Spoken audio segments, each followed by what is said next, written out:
Hello? Sorry, I can't. Oh, that's okay. I apologize. When I called you, I was for some reason thinking you were 2 hours ahead, not 2 hours behind, so it was my fault. Um, I know, eh, don't worry about it. I do that all the time. I'm yeah, like, it's I'm just, supposed to be working.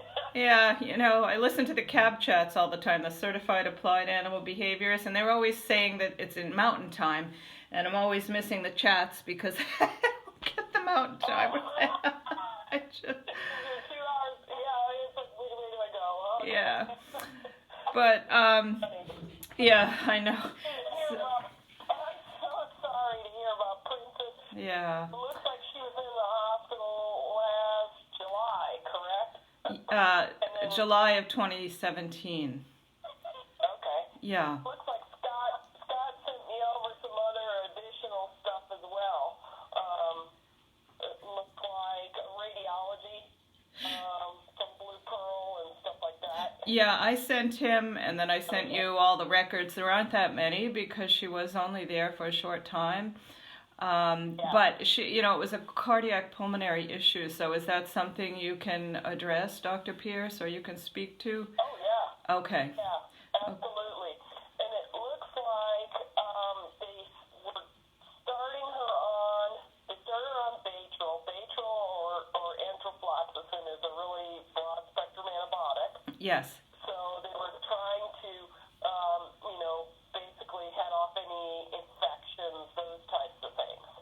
And it looks like what they did is they diagnosed her with pulmonary disease or increased pulmonary Yeah, severe pulmonary hypertension. Yeah. tension, high blood pressure, basically.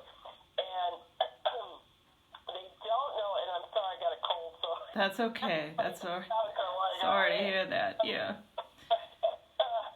They don't know in dogs as far as it's not as well defined as it is in humans. Uh-huh. They think that some of the dog issues that have pulmonary hypertension just out of the blue may be much like humans. Mhm. That it may not be related to cardiac, it might be, or it might be related to something genetic that shows up all of a sudden. But it looked like in her case that they were seeing on ultrasound that there was some mitral regurg and some thickening of the wall of the heart on the right side of the heart. So that doesn't quite fit with lung pulmonary hypertension because usually when you have left-sided heart issues, you have lung issues, and when you have right-sided heart issues, you usually have like edema on the abdomen. Which she did not have. Yeah.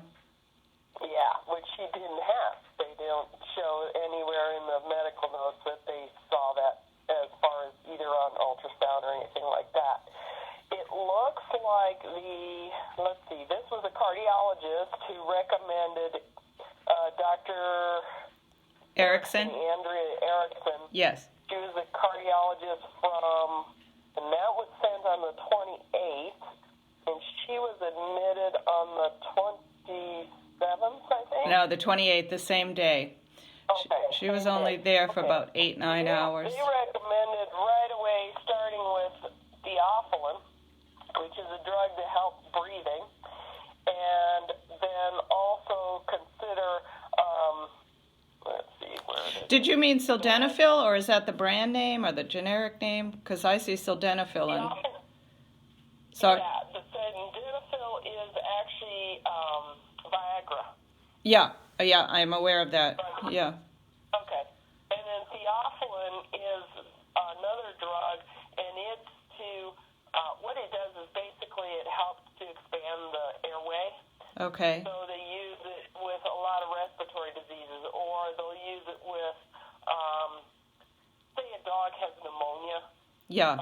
They'll use it with congestion, and they have thickening of the walls of the lungs because of the pneumonia and the inflammation in there. So use a theophylline. Well, let me ask you a question. I'm looking at the records, and I only see sildenafil and enrofloxacin prescribed as treatment. I'm wondering where you're seeing that, just so I can. Are you saying that should have been prescribed, or you're saying you see that was prescribed? They said to consider. So Oh. they said sildenafil, 5 milligrams TID, and consider theophylline if the wheezing is noted. Which it sounds like it was. No. Well. Grams per kilogram once daily, and then increase to 10 milligrams per milligram. And they're saying PO, but it sounds like they needed to be giving injectable drugs because she was stressed when they tried to pill her. Yeah. Shove a pill down her throat. So injectables all around would have been probably more prudent in this case. I agree. Now, let's see here. Do you want me to just give you a little quick narrative of the facts of what transpired and why I took her in? Absolutely, and then what other questions you have? Okay. Absolutely. Okay. And let me see if I can answer those, because it looks like she wasn't there very long at all. No. In critical care there. Yeah. No. Yeah. Okay, so I'll shut up now. No, it's just I just wanted to give you a little background on why I brought her in, and I had given her a bath the day before, and there was some wheezing and some coughing after the bath, and that resolved. And the next morning, she was running around playing. She ate all of her breakfast, and then I noticed that her breathing seemed to be somewhat labored. So my vet was closing, so I took her on his recommendation to Blue Pearl, which they're no longer referring to, and she was diagnosed with pulmonary hypertension and pneumonia. And what I was told by Dr. Erickson was that she had pneumonia, and she believed that if they gave her the broad-spectrum antibiotic and the pneumonia was cleared up, that the pulmonary hypertension would resolve, and they would take, another ultrasound or X-ray, whatever, in a few days. And she in no way expected her to, there was no mention that she even said I could bring in her blanket and her food. So it was very unexpected what happened. And so what I'm trying to understand, because I in humans, it's my understanding that pulmonary hypertension causes pneumonia. And here they're telling me the opposite, that pneumonia was causing pulmonary hypertension. And I don't know how in the world she would get pneumonia. And I just wondered what your thoughts, would be on that. Yeah, which comes first, the cart or the horse, or the chicken and the egg? Yeah. Sometimes you can have pneumonia, and what it does is it causes restrictive breathing, and then you get the pulmonary hypertension as a secondary thing. But usually when dogs get pulmonary hypertension, much like humans, it can be due to another cause. Mm-hmm. So when they did their blood gases, it was expected that she had a respiratory acidosis, because she's building up CO2 in her blood, and that fits with something going on in the respiratory system. So if you have a respiratory acidosis, things you look for are pulmonary edema, thoracic trauma, like, she fell off stairs or a deck onto the ground, something like that. No. Or hit by a car. Bronchial obstruction, so the bronchites get obstructed by, say, a mass, a tumor, something like that. Mm-hmm. That wasn't the case. CNS trauma, again, be hit by car, falling, something like that. Pneumothorax, that would be like a crushing injury to the chest where a rib had pierced through the pleural cavity and was causing like a flail chest, they call it, or you always see them on the TV shows, the doctor shows, they put in a chest tube. Yeah, and relieve the pneumothorax, yeah, that type of thing. again, there was no trauma. Pleural effusion, well, yeah, she had some pleural effusion, and then pneumonia. And so those things are all things that you rule out or rule in. Those are things that you would think about when you have a respiratory acidosis, which is what she had on the blood work that was done as a oxygen. They have the oxygen, the pulse. The partial pressure, the oxygen, the pH, and the bicarb, and those types of things. So your acid-base levels. Okay. So you're saying if there was any trauma, like she did fall off a chair, but it was several years ago, and I took her to the vet, and they looked her over. It would have had to be more immediate, right? Not something from... Exactly. Okay, no, there was nothing like that. I mean, she was absolutely fine, and I'm just wondering, could it have been anything from the bath because of, or how quickly does pneumonia develop? Could it have been... It's unlikely it's the bath unless she inhaled a lot of water or, Yeah. Yeah. Was swimming in the bath. No.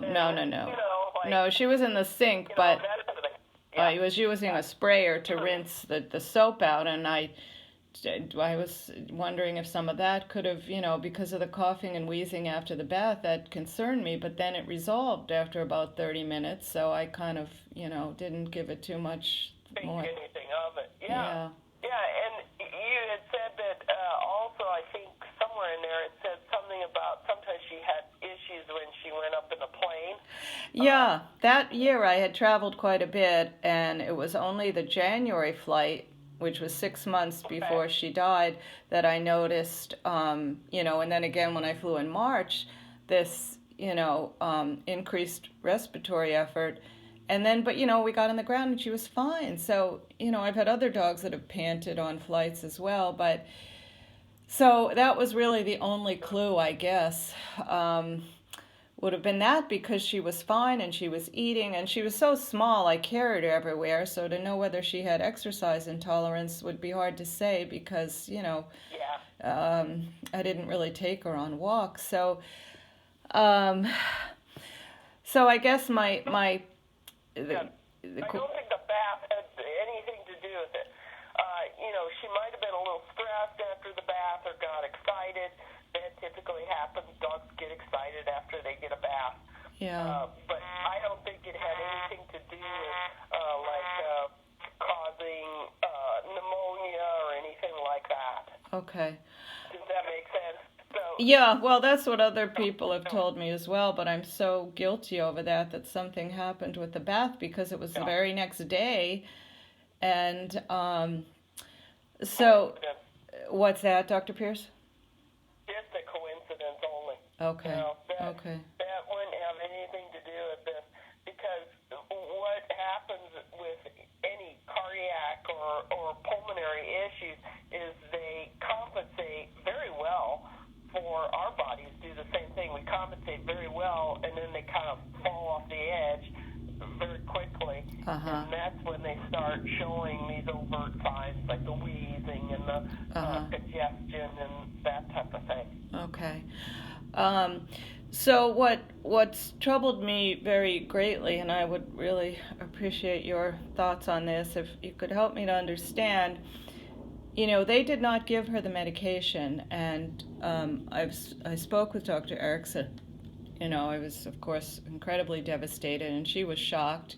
This was not expected at all, but they did not give her the medication. And there were several things in the record that are inaccurate, such as, her breathing improved, so we gave her the medication. Well, I went in to see her, and her breathing was terrible in the oxygen tank. And I said, what's going on? Have you given her the medication? Who's attending to my dog? Her breathing is so much worse than when I brought her in. And they gave her that medication because I went in and complained, not because her breathing had improved. And so she was supposed to get it at 5 o'clock. She didn't get it at all until 8 o'clock, and then only the sildenafil is what I can determine from the medication administration record. There is nothing in the ICU notes for 3 hours. And I know I'm and then they said, well, we couldn't give her the medication because we had to stabilize her. I said, well, her vitals hadn't changed. That's the very definition of stable. And, it was just, and if you read the handwritten notes from the vet tech, she documents everything I'm saying, that the owner's very concerned. Owner wants to know why the medication hasn't been given. Owner would like the cardiologist called. We told her the cardiologist would update her in the morning. Owner's still very concerned. And then shortly after that, they tried to give her the sildenafil, which she said in her notes wasn't easy, but then she went into cardiac arrest. And they brought her back once, but they were mechanically, keeping her lungs going. Yeah. And then she had a second heart attack, and I was on the phone with the breeder, and we made the decision to let her go because she was out for quite a while before they brought her back from the first heart attack. But what troubles me so greatly, and what I'd like to know is, had they given that medication immediately, according to the cardiologist orders, would that have made a difference in the outcome? Because the cardiologist was quite miffed. She said, this can never happen again. There have to be changes. She said she thought she misread under Q that it was not to be given until 8 p.m. instead of every 8 hours. She said that to me, that it was, how can you, and right under that is enrofloxacin 24. So unless you're on a military clock, how can you think that that's 8 p.m. and not 8 hours? If you're looking underneath it and there's a 24, this is, what's troubled me so greatly, and is why, she wasn't given the medication immediately according to the cardiologist's orders. And would that have made a difference? Yeah. Possibly, but I have, now this is more recent information, so this may or may not apply, but they say that sometimes when giving that vasodilator, the Viagra, that can cause some problems if they are in a pulmonary veno-occlusive disease. So that can also lead to hypertension. So the vasodilator might be counterindicated sometimes too. Wow. In some of these cases. So But they didn't even start the antibiotic, Dr. Pierce. They did not even start the enrofloxacin, and the IV was in because they'd done it to take something else, the blood or whatever. And I saw it when I went in at 8 that IV was in fact in. So there's no excuse for not, as far as for not starting to administer that if they saw these infiltrates. Am I correct? Or I don't mean to be coming to a conclusion here. I'm asking you. Start antibiotics right away. Yeah. Anytime you have a pet come in that's in distress like that, sometimes you just administer antibiotics, but even if you don't know kidney or liver status, you administer antibiotics that are kidney liver sparing. Right. In other words, they're not metabolized by the kidney or liver, so that you can get them started in case there is an infection causing the primary problem. Right, So, right. yes, they should have given those antibiotics right away regardless. And it looks like medications, they recommended TID, so 3 times a day, the Nandafil. I know, sildenafil. I've said it so many times I can say it now, but it's a tongue twister. And the theophylline was once daily, so that was the one that was once daily, and I don't see how they could misinterpret that, because they're to go up to 10 milligrams per kilogram BID.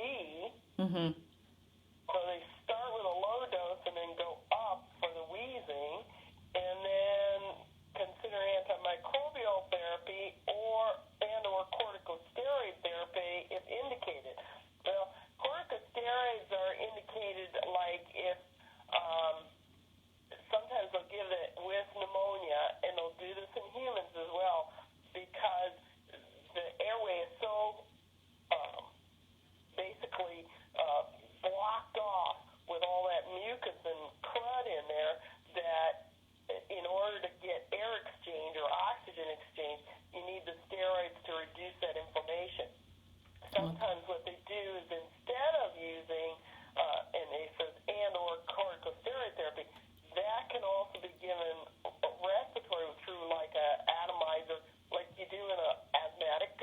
Mhm. Does Mhm. that make sense? Yeah. And so they can do that to dogs and cats too, because they got a special cone that they use for that.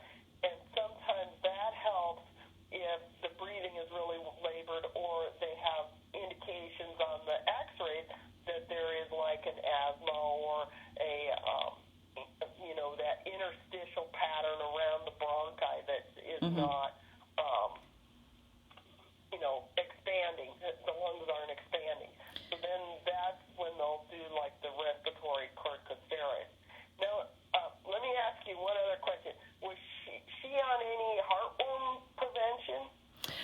No, she wasn't, and that the reason for that is that the breeders always told me, they're thick-coated dogs, and she did not, she wasn't an outdoor dog. Like I said, she hardly, I carried her everywhere, so her risk, Sure. we felt was, the risk benefit. But wouldn't they have seen that on the echocardiogram if there were anything like heartworms, Dr. Pierce, or? Maybe, maybe not. Hmm. Because sometimes you can, especially with a thick-coated dog, the heartworms could have already died off. Because heartworms will eventually die, Uh-huh. and the body will remove them. Uh-huh. And if there was only one heartworm or two heartworms in there, she might have never tripped a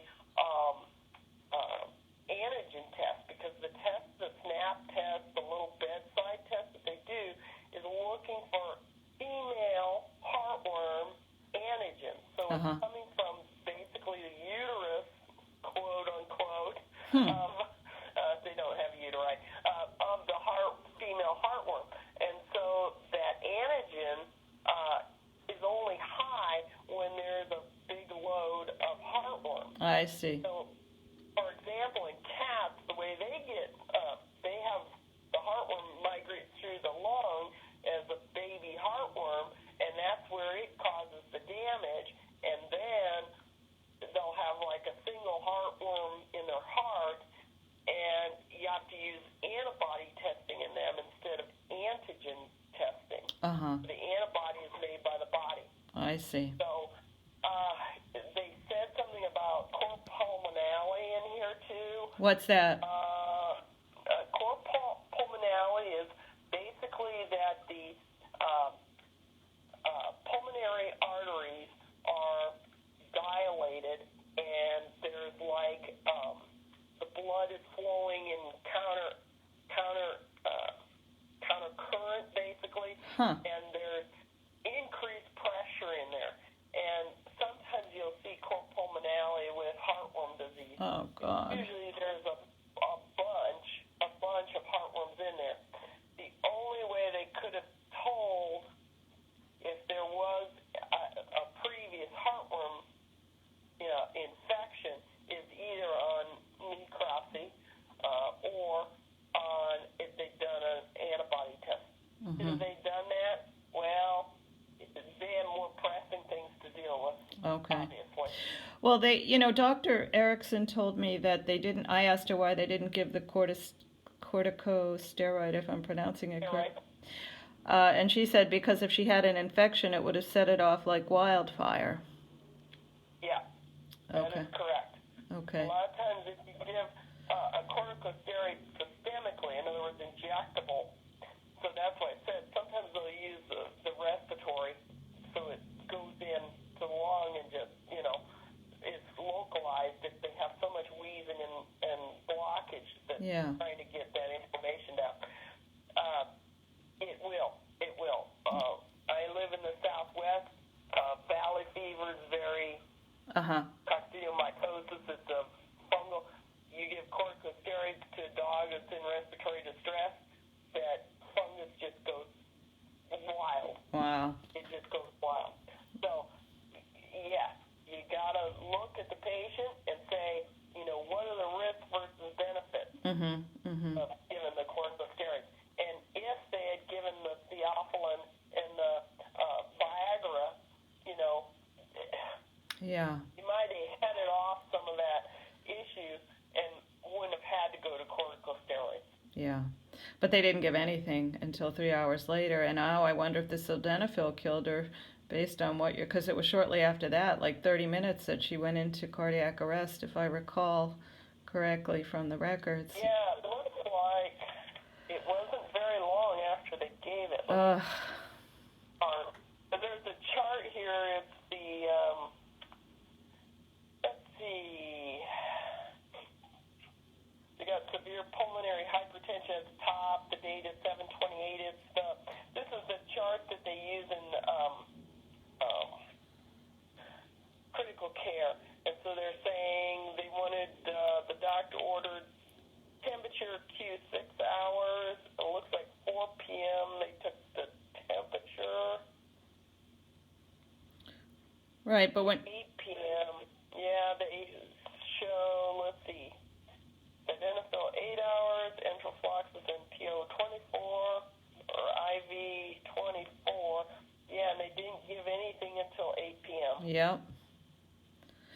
So is that to the standard of, is that below the standard of care, Dr. Pierce, in your expert opinion? I would say that there's some glaring things here. Yeah. I'm not sure why they waited. I know. I don't understand why they waited. I know. I agree with the cardiologist, but I don't know why they waited. No, she was. You got a dog in respiratory distress. Yeah. Now, you know. Well, my veterinarian looked it over, and I don't know if his assessment when I first talked to him after he looked at the records was it looks like they threw her in an oxygen tank and ignored her. Is that kind of how it looks to you? Yeah. I mean, you know, I don't know how many cases they had there that day, but certainly, you know, before you put them in an oxygen tank, you could certainly give an IV, you know. I know. My vet said she should have, the cardiologist could have given it right on the table. He said, I've done it. Why didn't she do it? And so, you know, not to get into all the emotion here, but my heart is so broken. This little 3.2-pound dog, everybody just gravitated towards her and wanted to take care of her because she was so tiny. And how they could neglect her, they gave her back to me with blood on her.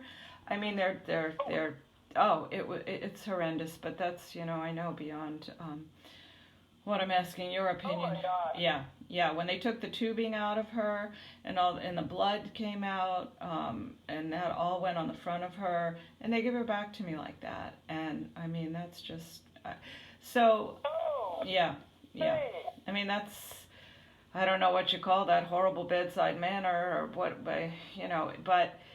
It was just so horrendous, and what happened with the insurance company and their denial letters, basically they said, well, they couldn't give her the medication because they were trying to stabilize her, and it wouldn't have mattered if we gave her any of the medications anyway because they would have taken 24 hours to work.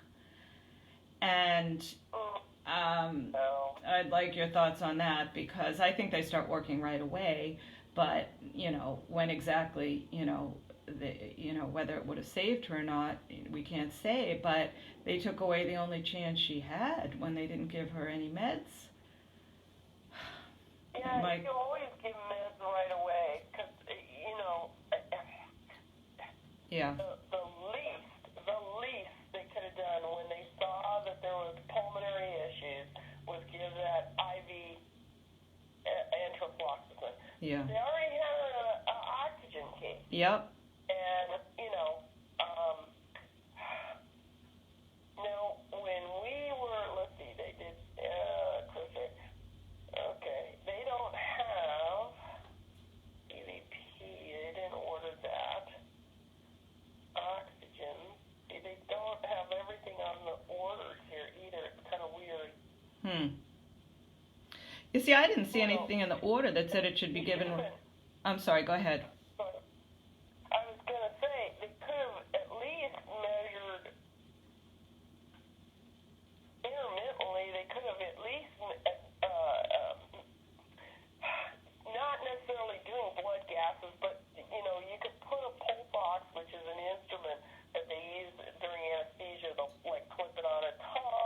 Yeah. A lip or an ear, something. You know, yeah, it's not as good on a patient moving around, but so what? She wasn't. You can at least check that. Yeah, she wasn't moving around. So what was this, a pulse meter? Is that what you said? Pulse ox. They usually use them in surgery. And to monitor what, Dr. Pierce? The oxygen levels? The SpO2. So it's an indirect method of monitoring that. Yeah. In other words, when they did the blood gas, that was a direct monitor. Uh-huh.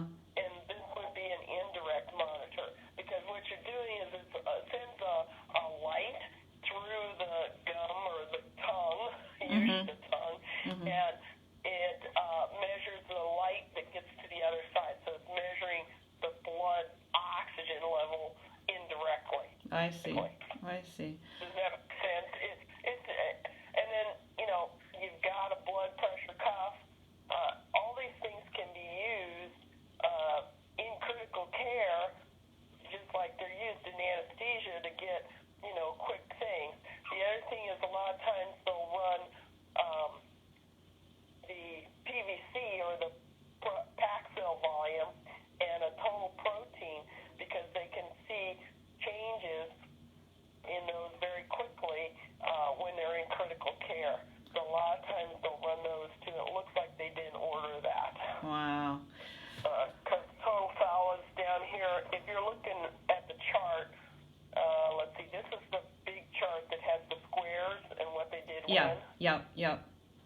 That was not ordered. I know. Now, what are your thoughts about, there's nothing in there. They did the vitals at like 4, and then there's nothing at all done again until 8 at night. Is that the standard of care or protocol? Or, I think with humans it's every 30 minutes in the ICU. I don't know with animals if that applies. It can be every 30 minutes. It can be every 10 minutes sometimes. Yeah. But the fact that they didn't have anything noted for 4 hours, is not within the standard of care, right? Would you? No, that is not. And the other thing is that they didn't give those drugs right away. That should have been, there should have been, at least if they thought, we're going to stress her out with giving it oral, Yeah. give them IV. Right. Injectable. Oh, yeah. As a layperson, I totally agree with you that, what's the IV was in, why couldn't they start the enrofloxacin? Exactly. So, well, Scott just speaks so highly of you, and I know you helped him through his complaint with the veterinary board. Unfortunately, the veterinary board here in New Jersey ruled against me. Okay. Yeah. And I even went to the meeting with a friend of mine who's a clinical epidemiologist, and just to make sure that they were aware of, and they couldn't comment on anything because it was an open investigation, but I wanted to point certain things out because I wanted to be sure they were aware of them. And my friend Phyllis, who's the epidemiologist, and she served on a lot of ethics boards like Mount Sinai in New York City and all, she's very well respected. She said her interpretation of their letter was that it wasn't egregious enough. And the boards are very,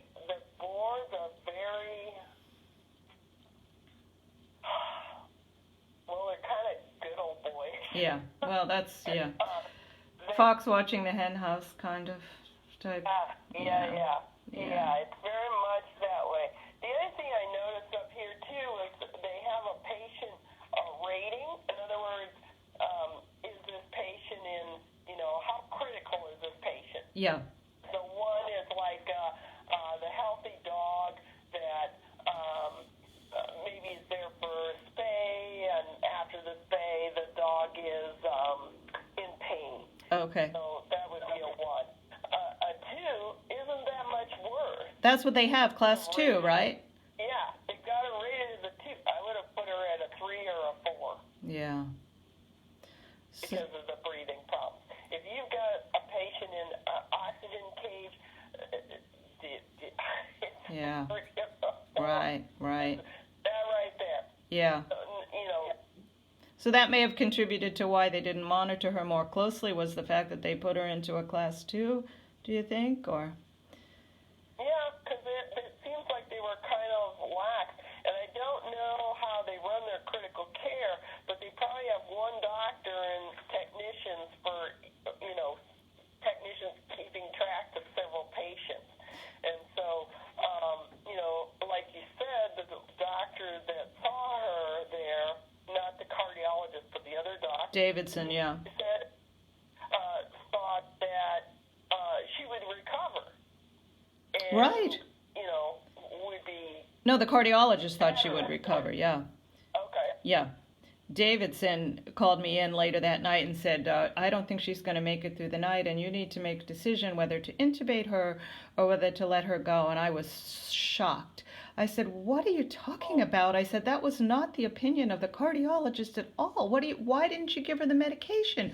We had to stabilize her.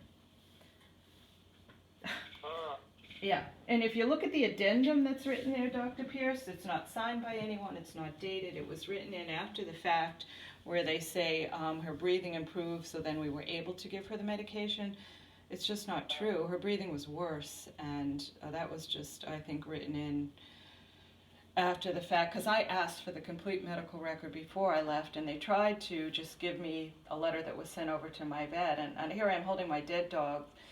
And I'm like, no, I would like the complete medical record, please. And that's when I got, at least as far as I know, all of it. But that addendum was added later with no date, not signed by anyone. We don't know who wrote that in there, but it's, it's what happened to her, and then, of course, how they handled it afterwards. But see, this just confirms everything that I thought as a layperson from reading the records, from talking to, different people in the medical field for humans. This is the first veterinary opinion, other than my vet, who you're basically confirming everything he said, which is, looks like they threw in the oxygen tank and ignored her, that it's nonsense about stabilizing her, so they couldn't give her the medication.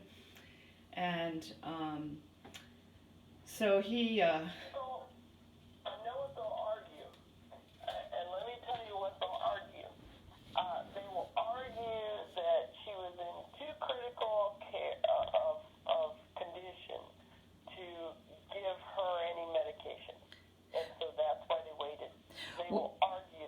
That's what they're saying, but your attorney needs to point out that they can give injectable medications without any stress to the patient, and if the cardiologist ordered certain medications, those should have been given right away. Yep. Because they took the time to do an ultrasound, a M-wave ultrasound, full cardiac ultrasound.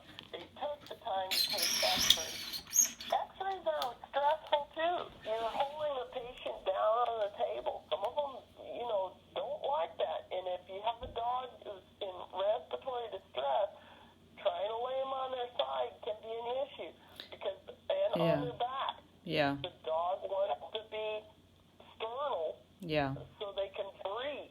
Well, let me speak to that, if I may, because at least this is what Dr. Erickson told me, that she was really surprised at how well Princess tolerated all of the procedures, the diagnostic testing from other dogs that she's seen with severe pulmonary hypertension. She was really quite surprised at how well she tolerated everything.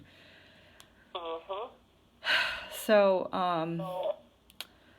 make sure that if you're having an attorney, look at this or take the case, that they understand, Yeah.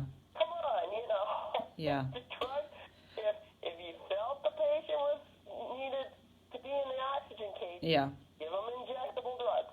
Yeah, I mean, that's so much like, it's so easy to understand that a layperson, can understand that. It doesn't even get into a lot of technical, it just makes sense that you would follow an order. And so what is your, opinion of what ultimately happened to Princess? Just that she succumbed to the pulmonary hypertension because she didn't get any treatment other than oxygen?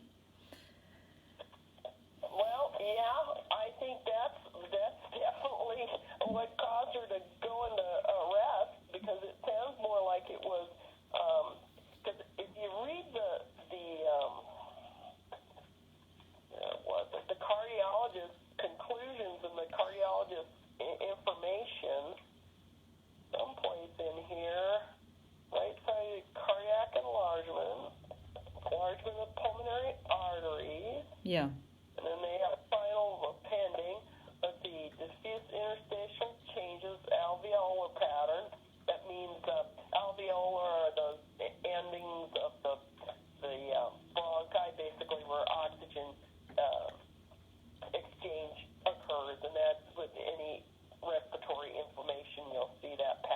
Here, the assessment above that addendum, they say prognosis guarded. Yeah. What is that? Is that good or bad, or it's just? Yeah, guarded's bad, and it shouldn't be 2 on this critical care sheet. Yeah.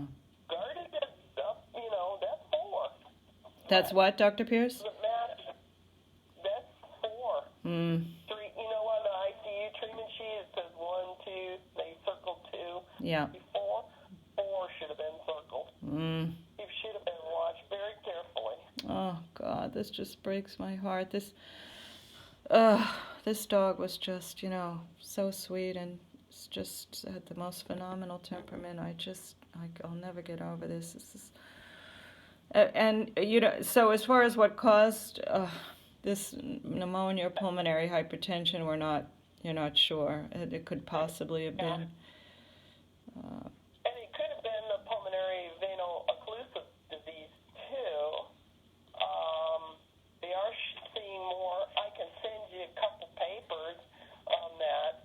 These are basically scientific papers out of journals. Okay. These are more recent. Uh-huh. So, the doctors may have not had knowledge of this information. Yeah. Are you talking about the sildenafil being contraindicated? Yes. Oh, God. See, that always bothered me, that she died so soon after they gave her that. And then I was gone in and complained why they hadn't given the medication, but either way, she was going to die. Well, you don't want them, above all, don't do no harm. Right. Come on. If all they could have done was give the antibiotic and the theophylline IV, that's probably what they should have done. Yeah. Yep. I couldn't agree with you more, and I'm just a layperson. But, how would a lawyer or the expert witness handle, the fact that the vet board ruled against us? I mean, that seems to be the end all, of everything. Well, the vet board ruled against you. May I remind you? So I said to their attorney, because I was dealing with her directly, because I just, I may get an attorney through Scott's Foundation, and Princess had an income. She was also been on a lot of TV shows and movies, so I would get a little more than replacement value. But so they like to throw that back at you. The vet board ruled in our favor. The vet board ruled in our favor. I said, the vet board is composed of a bunch of local veterinarians who have less experience than my own veterinarian, so their opinion really doesn't matter very much to me. But the attorney's horrible. She's not going to do anything for me unless I get an attorney and, go take this whole thing to court. But how would you counter the fact that the vet board ruled against me? Well, I would find out why they ruled against you. In other words, what is their reasoning? So I would try and get out of that attorney, because that attorney represents the vet board, correct? No, she represents the insurance company. For Blue Pearl, she represents Zurich America. Okay. So she's representing, so that Blue Pearl is part of VCA, veterinary. Yep, they're owned by Mars. Yep, I know. Now owned by Mars, the Banfield. Yep. They have this big churning,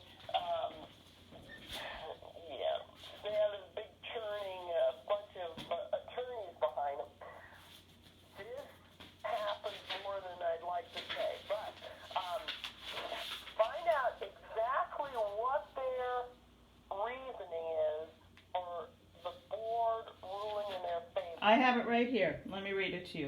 Okay. After fully considering the facts, of course, there's a couple paragraphs before that about, that my request to review the complaint again, and they said, after fully considering the facts, the board must consult the law to determine whether the facts as evident from the review would support a conclusion that the veterinarian has violated the law.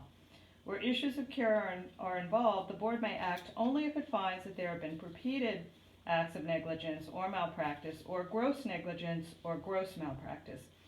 Whether a veterinarian's treatment is not within the standard of care is a question of legal sufficiency. even were the board to find a single act of negligence, and in parentheses, that is, not repeated acts of negligence or gross negligence, it is not statutorily authorized to act. The board exercises its collective expertise in assessing the veterinarian's conduct. When the board finds, as it has regarding your complaint, no cause for action against a veterinarian, consumers are often not satisfied with the result, believing that the board could not have fully considered the information.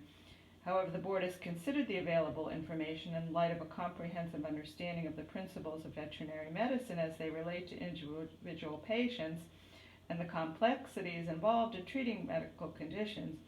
It is this expertise that permits the board's review to be made light of a myriad factors: the patient's presenting condition, clinically acceptable treatment for these conditions, the intervention of various biological processes, and professional judgment. So additionally, as we discussed on the phone June 25th, where the board has not found a basis for discipline, it closes the matter and the materials it has reviewed remain confidential as required by our New Jersey statute, blah, blah, blah. So, I mean, that's basically a lot of nothing as far as I'm concerned. It doesn't really explain to me why it was okay that they didn't give the medication, and why there were no notes in the ICU. I mean, it's very kind of vague. Yeah, it is vague, and that's typical board speak. Yeah. They try and hide behind the law, but Yeah. put in all this legal ease, if you will. Yeah. I would say if you're talking to an attorney, the issue here is that they didn't give medication, and that the medication that they finally gave may have caused harm. That's the main issue here.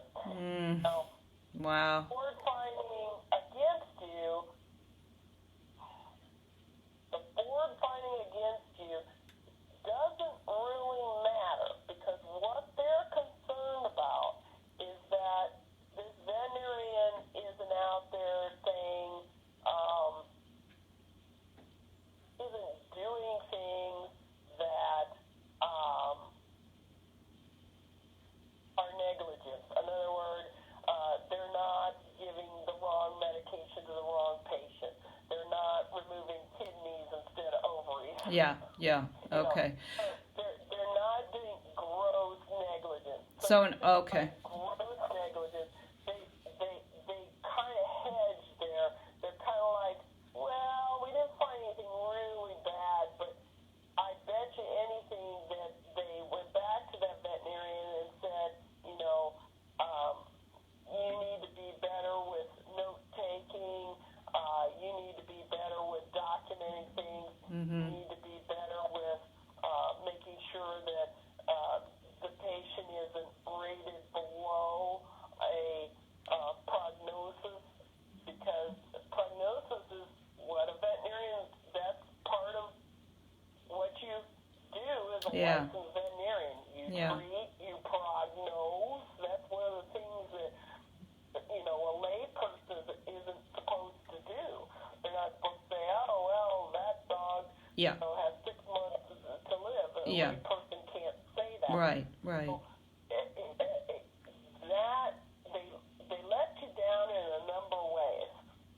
They probably charged you big bucks, and they let you down. They basically let you down. Yeah. So, I think if you stress the attorney that it wasn't, the board will never find negligence unless it's something so absolutely horrendous. Yeah. Like Scott's case. Like, what were they thinking? Yeah. You come in there and you ask for blood work and they don't give it to you? And then they gave him the medication and killed the dog, right? It was horrible. Yeah, exactly. So I'm like, how many times would I love a person to come and say, I want a full set of blood? Yeah, right. Yeah, usually, Let me get my tubes out. Right. Oh. And it wasn't the first time this vet had been in trouble, so he had the repeated acts of negligence going for him. Yeah, and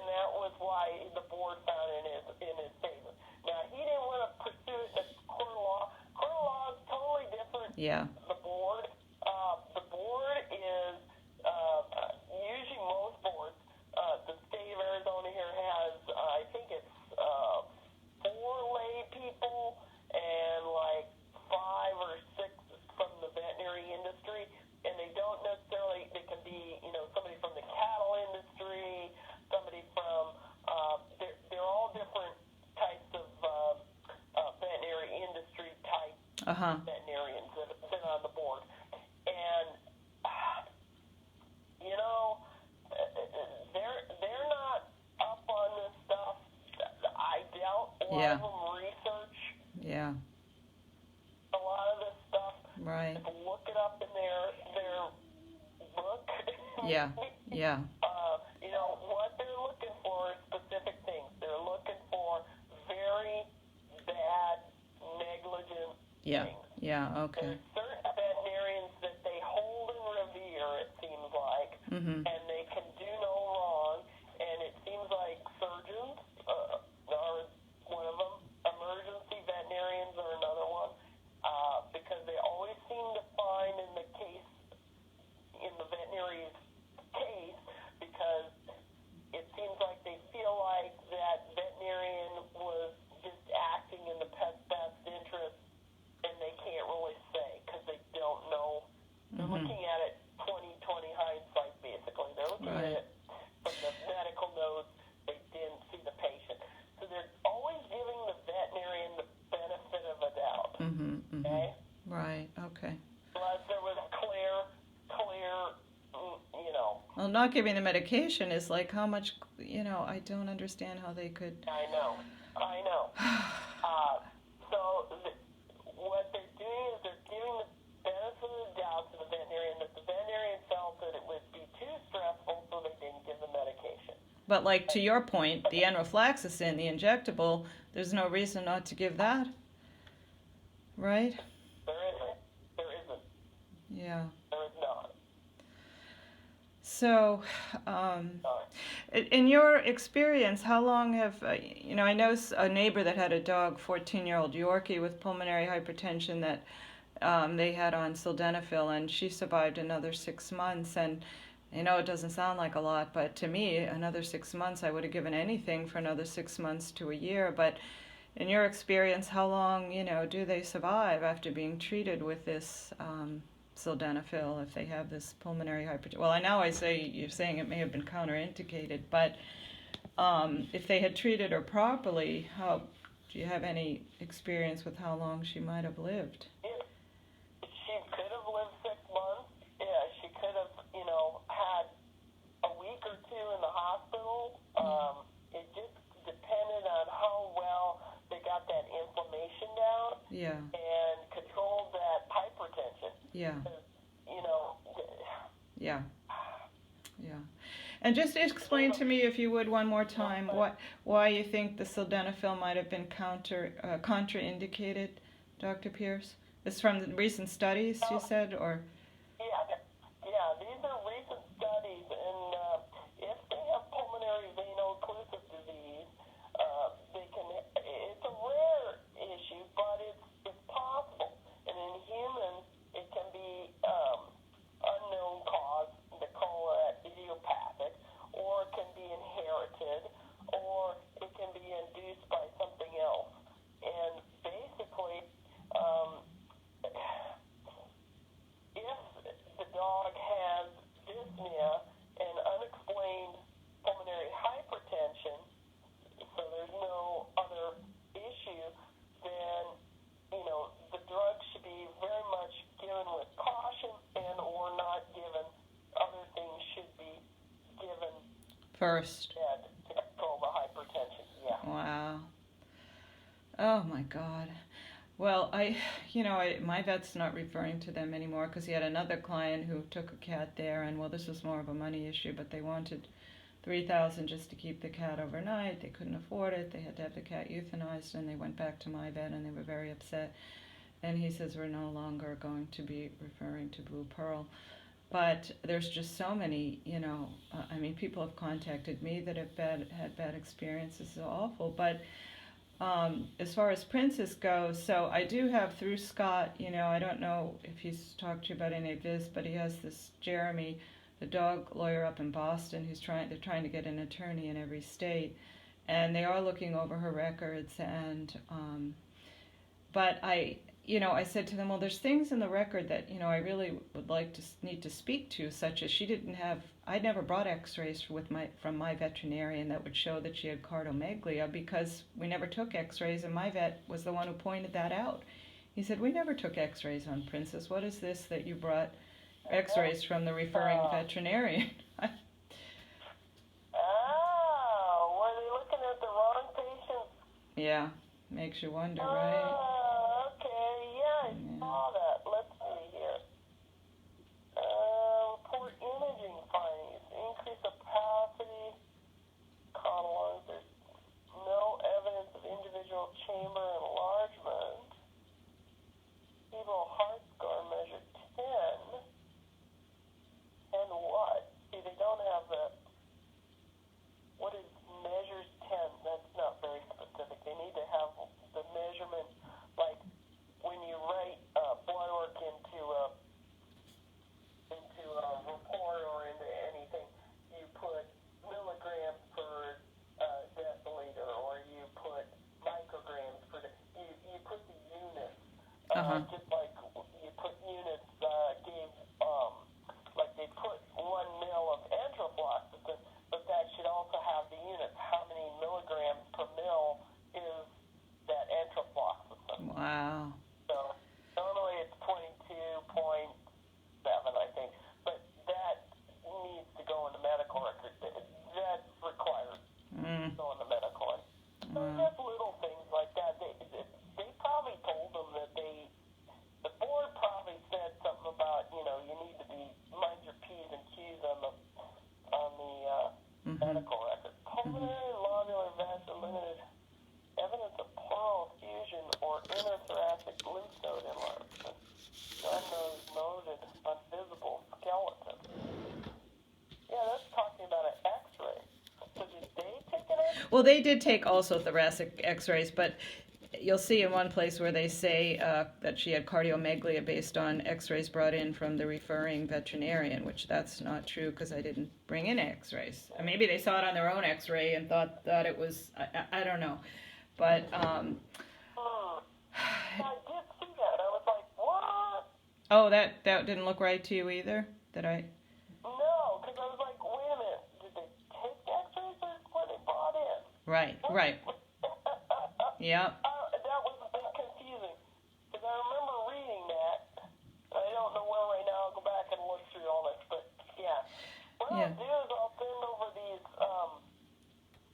articles that I found. Okay. And, you can either forward those to the attorney or. All right. Let me just ask you, so as a layperson, I can only, and obviously I'm not unbiased here, but if I were on a jury, all I'd have to hear was that the orders were to give the medication right away, and it wasn't given, and I'd be like, that's all I need to hear, and the dog is dead. Yeah. And I don't want to hear anything more. But that's wrong, and they were negligent, and I mean, to me, it's simple. It's not that complicated. Am I correct, or am I not? That is correct. And see, in a court of law, it can be different, a lot different than board.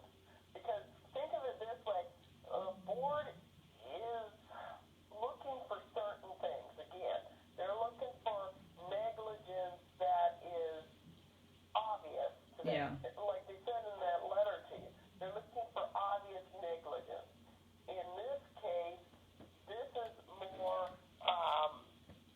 they can argue back and forth, but with a jury trial, all you have to do is sway those jurors to your side. And that's all I'd have to hear as a juror, because, you like you said, do no harm, and they don't even give her the injectable.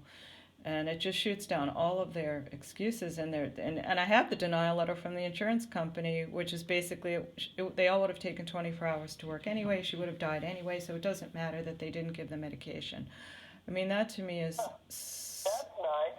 Yeah, isn't that awful? I feel like, well, then why did they recommend that course of treatment? I mean, why did she recommend that it be given immediately if she didn't think it would make any difference? I mean, they can't have it both ways, you know?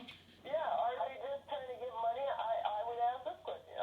If they felt that she was that critical and she was, about to pass away or go into cardiac arrest from the pulmonary disease, Yeah. then why didn't they recommend euthanasia Yep. up front rather than a course of treatment and diagnostics? That's what my friend,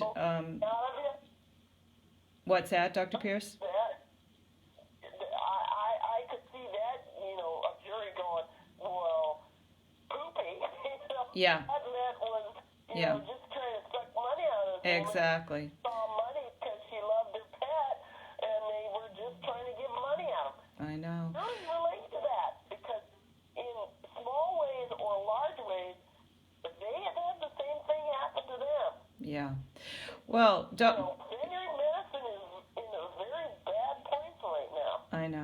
I know. And it's because of big business taking over, not because I love my vet and I don't ever feel he takes advantage. And I had echocardiograms done on my 2 new dogs because my friend Phyllis, who's the clinical epidemiologist, her expertise is in cardiology with people. But she said, I don't know why the standard of care, why they don't, they do it on people like a baseline echocardiogram to rule out pulmonary hypertension. And she said, I think you should do that with your 2 new dogs, and it'll give you a peace of mind and help you. And of course, he said, well, we'll do it if you want, but it's not really necessary. Well, sure enough, once this 4 has mild, what is it, where the heart backs up, the blood backs up? Like a mild regurg? I think so, yeah. Valve? And my other one was just a little over 1 has trace, which my vet said could just be the test. They don't treat that. But at least I know I have a baseline and I wouldn't be blindsided again. But in Princess's case, do you feel the pulmonary hypertension was something she had for a while, or that it was like something acute that came on? I mean, the symptoms came on all of a sudden, but you feel it was something she had for a while? I think probably she did because you were noticing some issues with when she flew at altitude. Yeah. And that certainly can be stressful. And then there one comment in here, I think it was on the ultrasound, was that they were seeing mild mitral regurgitation. Yeah. So, maybe there was cardiac disease there. Yeah. Maybe there was heartworm disease there at one time, and then the heartworm cosmetized and it was dissolved by the body. Yeah. I mean, that's possible too. I mean, there's many possibilities Yeah. that could have caused, but there can also be primary pulmonary disease, which causes increased blood pressure, which causes the vasodilation of the heart and the chambers and increased regurgitation. So it's not quite clear which came first. Right. They never heard a murmur. No. Well, They, and neither did my vet. Neither did my vet ever hear a murmur. Yeah. So, that's a tough one. Yeah, because the cardiologist kept saying, it was her heart, it was her heart. And I said, well, she's never been diagnosed with any cardiac issues. And then the cardiologist came back and said, it was pneumonia, being caused by pneumonia, which to me meant, it wasn't anything to do with her heart. Am I understanding correctly? Yep. Yeah, that's what that means. Huh? Yeah. But then how does the dog get pneumonia? Right. If they were looking at primarily pneumonia, why didn't they test for, say, canine flu? Well, that was my next question. Since they had blood, where's the blood work? I mean, didn't they want to know what kind of bacteria she had? I mean, I don't understand. There's blood gases, but there's no blood work. In your opinion, should that have been done? Yeah. Normally you run like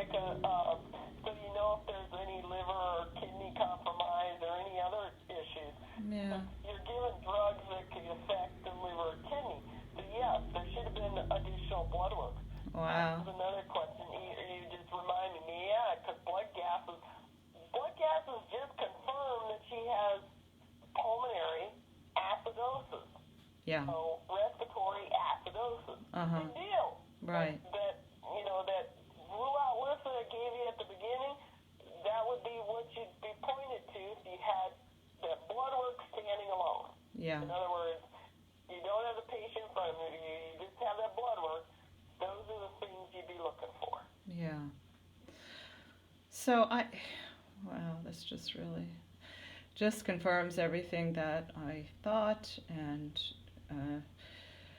so, I really would truly like to sue them for this, and I hope that Jeremy can help me here. And then, but so as far as your expert opinion, then, so I don't even know how that would work in a court of law. Does the expert write up their opinion, and then if you go to court, then they have to come to court to testify, Dr. Pierce, or how does that work?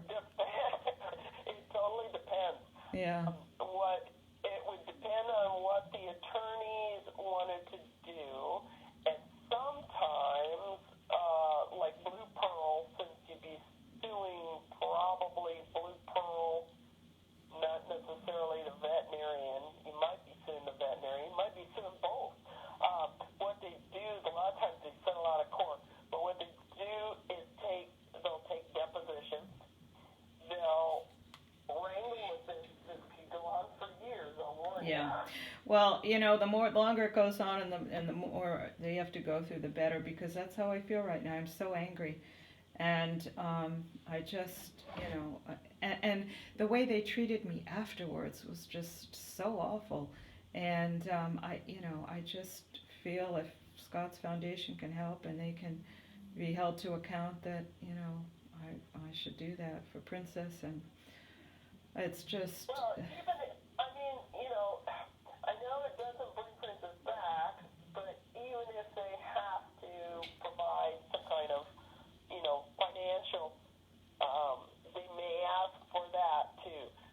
They may ask for how much was her net worth. In other words, since she was a star and in lots of movies and stuff, Yeah. her net worth would be higher. Yeah.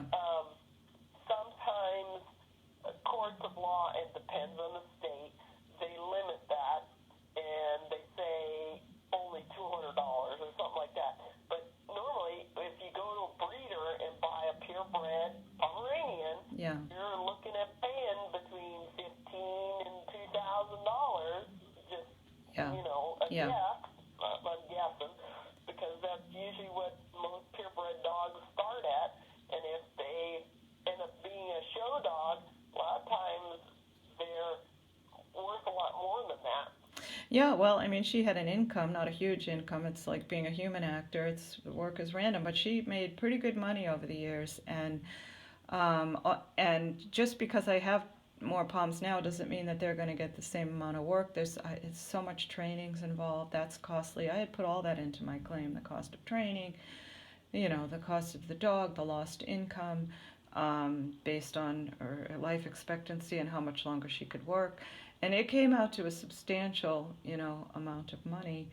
And I even had ABC7 on your side, which is the little investigative piece that's done on the news at night. It's like a 5-minute segment where they, help people. And I worked very closely with him for several months, and they said that they were willing to open to further discussions. And he said, they're open to further discussions. So if I were you, I would wait for the vet board's second ruling, because even if they rule against you, they've already agreed to discuss things further with you. And if they rule in your favor, then you have an even stronger position.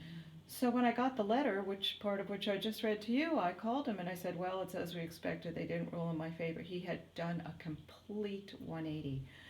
And I said, wait a minute, Steve, you told me from day one you thought you could get my deposit back, that they were open to further discussion. I never said that. So I sent him the email that showed that he said that. He's like, and then he changes his tune again. Well, I'll give him one more call, but I don't know whether he got paid off or whether someone threatened to sue him, but he did a complete 180. As he was really into this story and working very closely with me for 2 months, and then all of a sudden, I almost like fainted from the shock of the complete turnaround, because I had, it's just I've been let down so many times by the vet board, and then the investigative news was going to do this little piece about it, excuse me, and it's just been, and then the way the Blue Pearl, it's just been horrendous, and So I can't thank you enough for all of your Oh, expertise, and you know, I just really needed to speak to another veterinarian who would just tell me, you know. I think I know what happened. Somebody sat him down. They didn't necessarily threaten to sue him. He's a TV person, right? He's a producer of ABC 7 on Your Side, yeah. Okay, so he has control over kind of the reputation. So if he says, well, Blue Pearl's killing pets Right. on TV, that'd be a really bad thing. Nobody, Yeah. You know, no clients to show up. So somebody sat him down from either Blue Pearl Yeah. or I'm betting it was Blue Pearl. Or Mars. And, well, he can get you for libel, but this is really what happened, and you shouldn't necessarily listen to this person. So. Yeah. But he had all the records, you know, and he was a smart guy. He was the one who pointed out to me, there's nothing in the ICU from 4 o'clock to 8 o'clock. There's nothing here.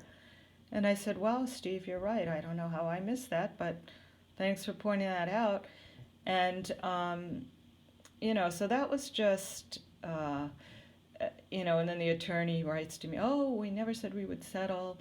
And I said, well, I have an email that, you know, contradicts what you're saying. And, you know, I think what you said probably is kind of what I thought. Somebody got to him, because you don't do a complete 180 like that. Yeah. And, yeah, you know. And get this, the veterinarian who was the spokesperson that spoke to Steve Livingston, she wrote an article that said, can you imagine how difficult it would be, you know, it was about teacup dogs. And Princess wasn't a teacup, really. She was within the standard for the POM, which is 3 to 7 pounds. She was 3.2. But she wrote an article about how they shouldn't breed teacup dogs, blah, blah, blah. Can you imagine how hard it would be to get an IV into you know, a 3-pound dog? And I thought, did she write this article after my dog? I know. I said, this is the vet they chose to be the spokesperson. Maybe she needs to, you know, I don't know, go back to vet school or something. But that's the veterinarian they chose to be the spokesperson and speak to Steve Livingston from 7 on Your Side, along with their PR person, Carrie O'Brien. And so, you know, it's just, I don't know if you know, there's a mediator in New York. Her name is Deborah Hamilton, and I think she is fantastic. I talked to her, and she has a whole other approach. She's going to vet board meetings, all, you know, annual meetings, wherever they have their meetings. And it's the approach of a mediator. She's an attorney, but now she only does mediation, where, you know, you could create a safe space for clients and patients, or the veterinarian and clients, to sit down and talk, where nothing could be used in court that they speak about, but where they could have an open conversation, and, you know, things could be explained to the client, and, you know, instead of all this, like, just trying to cover up. And I just think, you know, her approach is really good, and I hope she can, you know, get it into practice. That is a good approach, because a lot of times it just becomes this mess of the legal stuff. And Yeah. On and on and on, and nobody gets any resolution whatsoever. Right. And you don't always get the truth going to court either, although I think, you know, at this point I know the truth. But I just think her approach is fantastic, and I hope it's the way of the future, because I think it would be in everyone's best interest, and it certainly would alleviate a lot of suffering on the part of the pet owners, probably the vets too, because she said, oh, well, they come to me and they say, but, you know, and the attorneys tell them not to talk. And a lot of times the vets want to talk to the owners. She said not all, but a lot of times they want to talk to the owners, but the attorneys, they put up the Chinese firewall. And then they have to hear, you know, but I have to read all these terrible things about me in the reviews, and the attorneys tell them not to respond. And it, like, who benefits from this? I guess the attorneys. But, you know, that doesn't benefit the pet owners. It doesn't benefit the vets. And I even mentioned it to the vet board that, you know, what about this approach, or having a mediator come in? It's a kinder, less punitive way of handling things. So we'll see. Yeah. That's always tough, because sometimes mediators, well, I think she's a really good mediator. I looked at her website. Oh, you did? Okay, yeah. Clients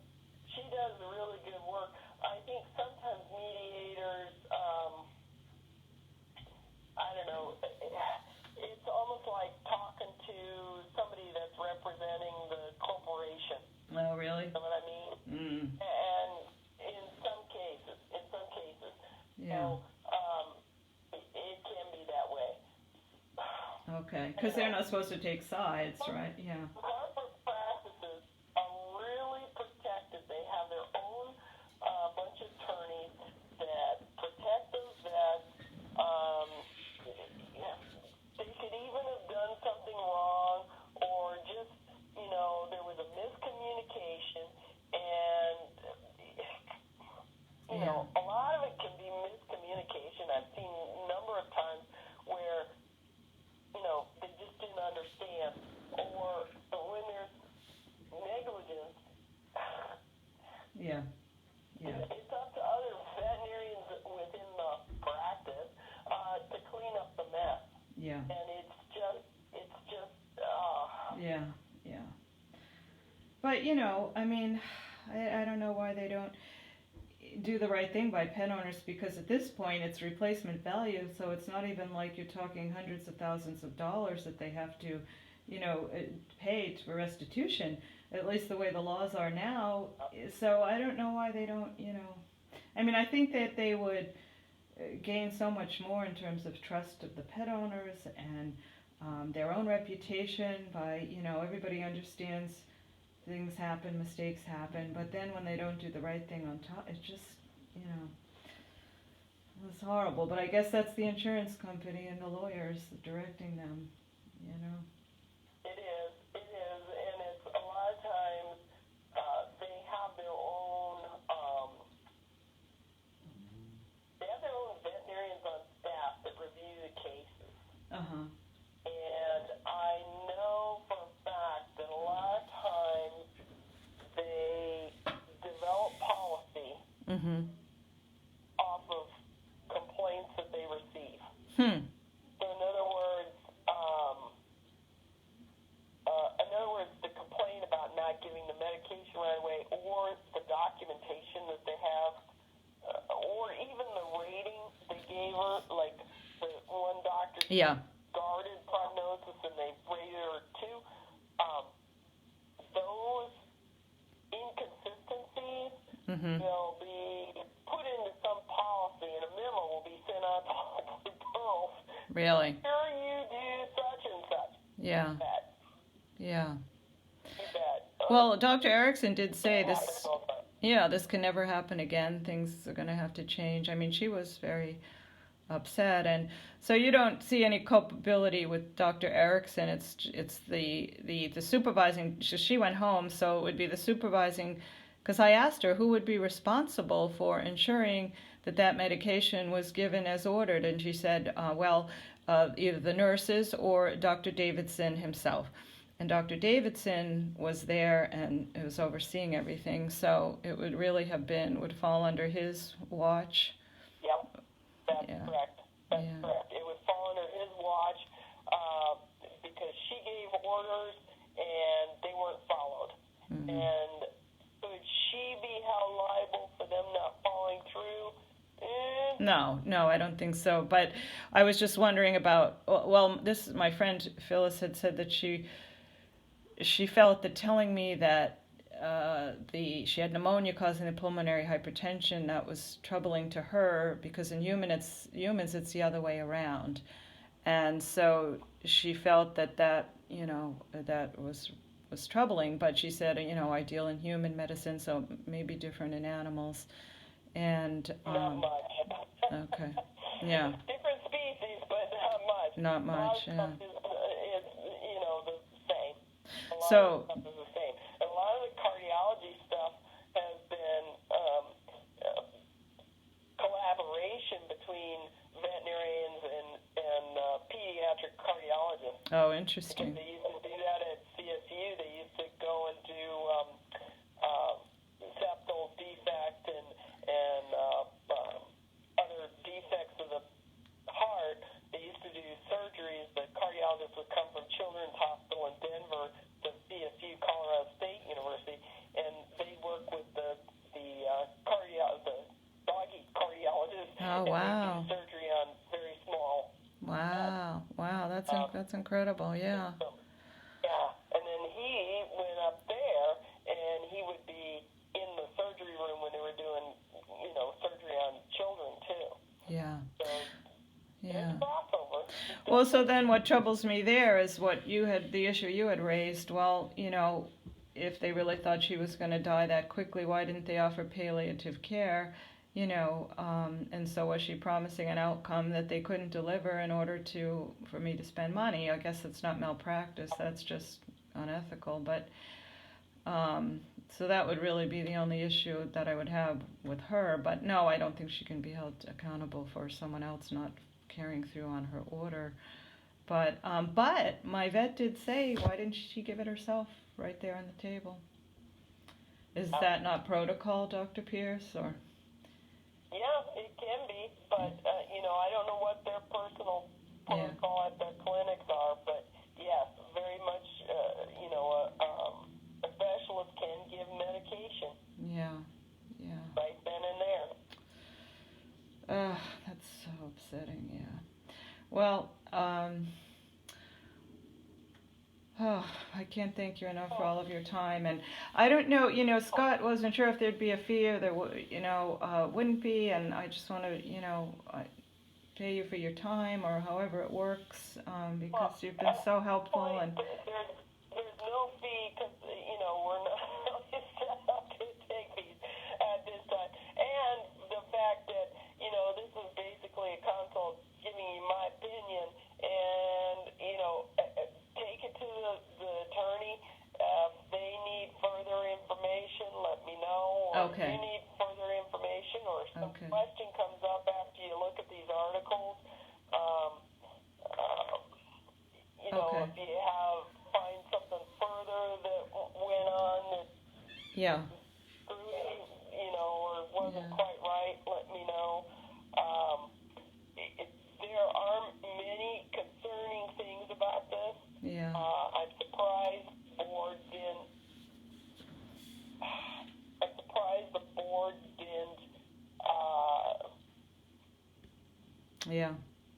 say something to the veterinarian. They may have, but not told you about it. Yeah.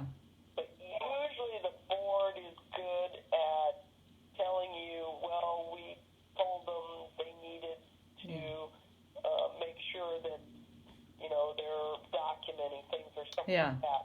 The other thing you might try is go to the state board and look in there. Sometimes they have minutes.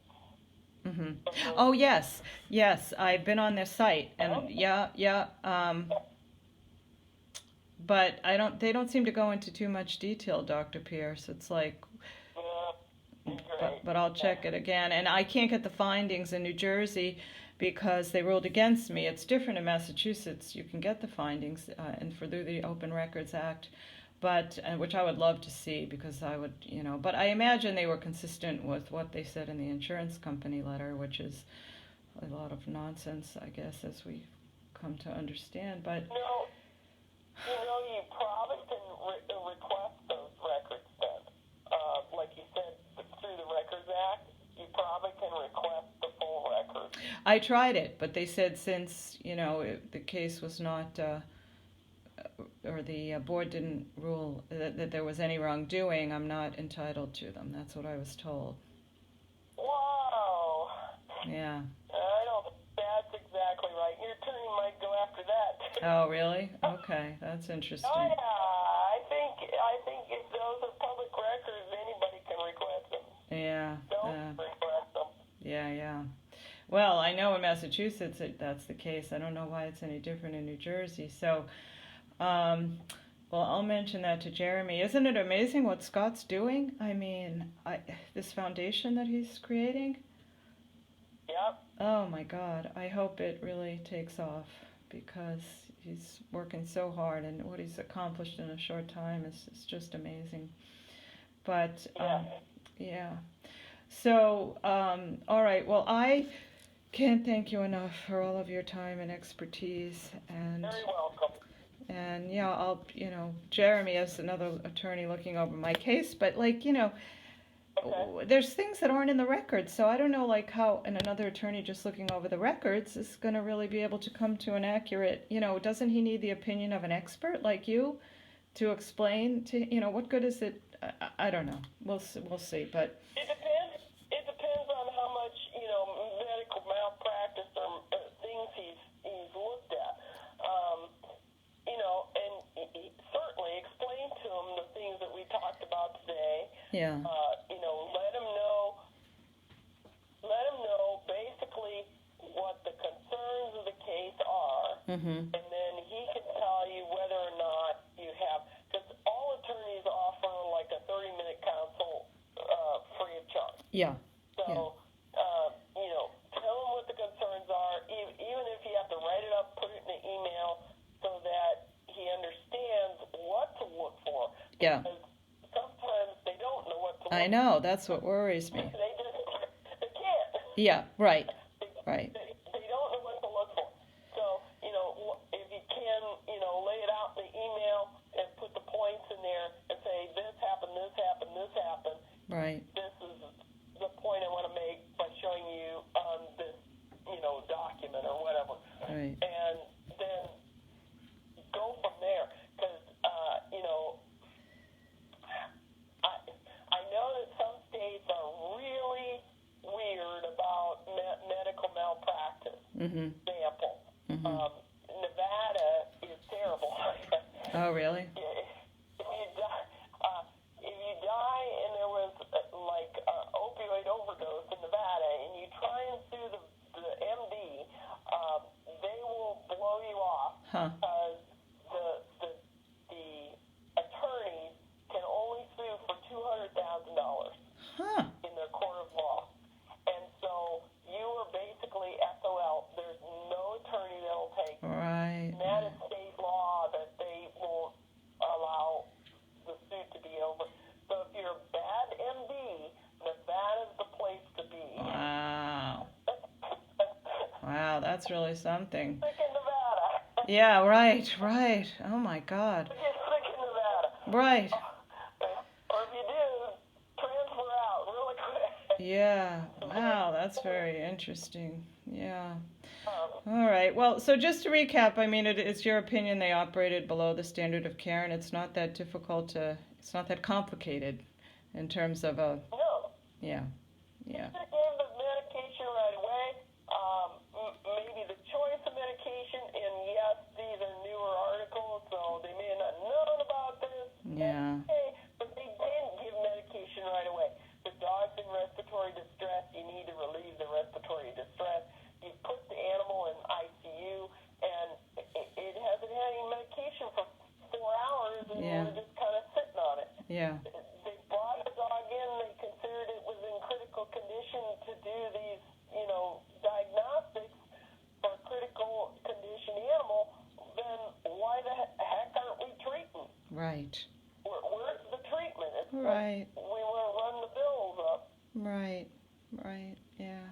Yeah. Okay. Well, thank you so much, Dr. Pierce, and hopefully Jeremy can get me someone who will take this case, and then, I may be in touch again for your expertise, or we'll figure out how that works at the time. All right. All right. Thank you so Let me know. much. I will. Thank you again. Okay. You have a good afternoon. You too. Take care. Okay. Take care. Bye-bye. Yeah, bye-bye.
Well, am I catching you at a bad time? I'll try to recap. Okay, let me just tell you, and I'm ready to cry because everything that I said was done wrong. I was right about everything. Medication should have been given right away according to the orders. That is below the standard of care not to carry out those orders. Also, there have been articles on sildenafil lately, now this we wouldn't know, but she knew it, that would indicate that it may have even been counterindicated. It might have been what killed her. No, I taped my whole conversation with her. I taped my whole conversation just so that you could hear it really, but there was no question in her mind, and there was another drug that should have been given. She thinks two others that should have been given before the sildenafil because of these studies on sildenafil being counterindicated based on, what she was reading. Contraindicated, I'm sorry. In animals with what she had, with what she's reading about her lungs, and she gets into the technical stuff. I have to go back to the tape. And she's going to send me the studies, but she said, and they may not have known about them because they're fairly recent.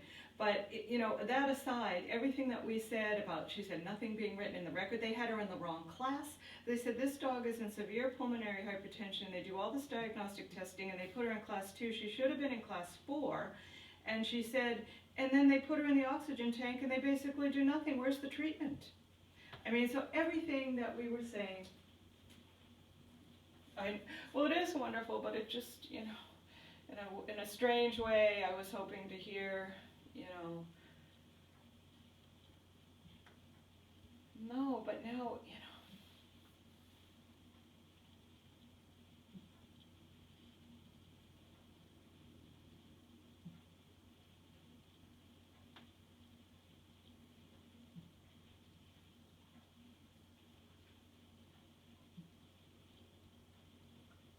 Well, she said immediately, and she said, of course, well, if they were concerned that she was stressed to give her this, there's no reason they didn't give her the injectables. And there was another medication to open up the airways that was written in the record that wasn't given.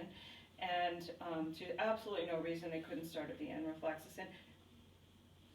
I know, it's...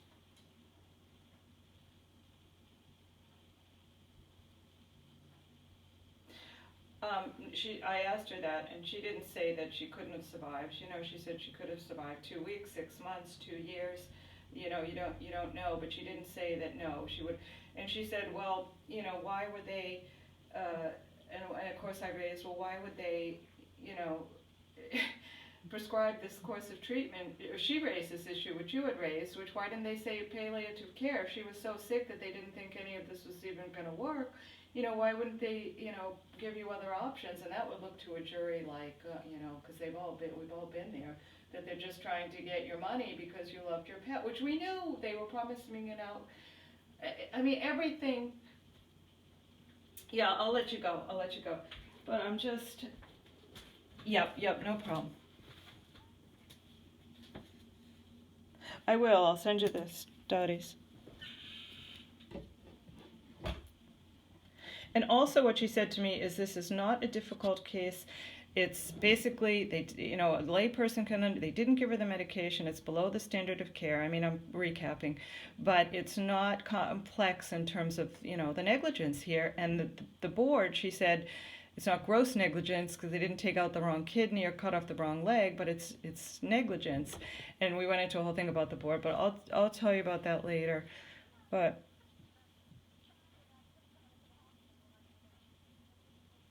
yep, no problem. I'll catch up with you later. Okay. Okay, Phyllis. Take care. Yep. Bye.